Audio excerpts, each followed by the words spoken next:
أوريكم شيء. قبل شهر ونص خصري كان هني بهالمكان هذا بهالقياسات هذه، اوكي. اليوم 80. هذا كله خسرته بدون ما أسوي شيء، بدون ما أسوي تمارين، وأصلا حتى وزني ما تغير. أنا صاير لي مدة مثبتة وزني بين 74 و75 يتراوح. مع هذا خصري قاعد يصغر وجسمي قاعد يصغر. الكيتو قاعد ينحت جسمي حتى وأنا وزني ما قاعد ينزل. علشان كذي أنا أقول لكم لا تهتمون بس برقم الميزان، اخذوا مقاساتكم، لأن ممكن الجسم مالكم قاعد يتغير والشحوم قاعد تذوب وينبني مكانها عضل وجسمكم قاعد يصغر، بس رقم الميزان لأن بنيتوا عضل بدال الشحم يكون الرقم مو متغير.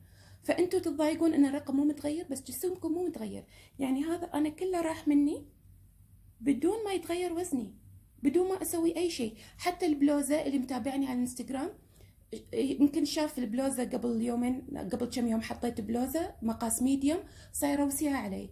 نفس البلوزة هذه اللي أنا شريتها في بداية الشتاء وكانت زينة علي، ما كانت ماسكة حيل بس كانت زينة. يوم اللي بغيت ألبسها أطلع ذاك اليوم لا، وسيعة بشكل مبهدل علي، ما قدرت ألبسها مع أنه نفس الوزن أنا للحين ما تغير عندي شيء.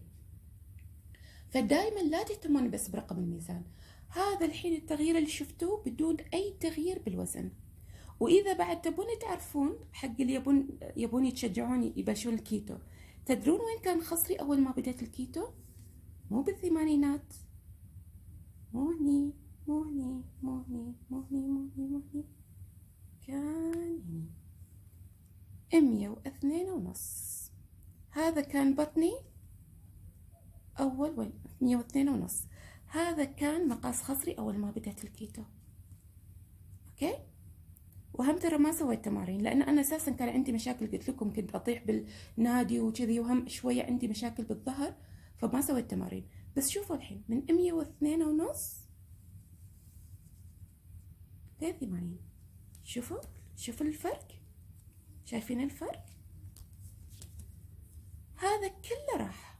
حق اللي يقولون الكيتو ما يسوي شيء، حق الناس اللي يقولون الكيتو ما تخسرون فيه دهون، حق الناس اللي يقولون الكيتو خرابيط، الكيتو روعة.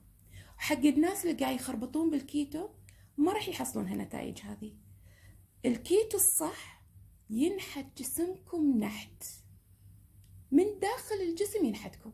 وشفتوا الحين الفرق اللي صار بدون ما حتى يتغير وزني، قاعد ينحت لي جسمي. علشان كذي دائما أقول لكم التزموا بالكيتو الصح وبتشوفون أحلى نتائج. ولا تشوفون بس الميزان، يبولكم متر وقيسوا جسمكم. يلا good luck.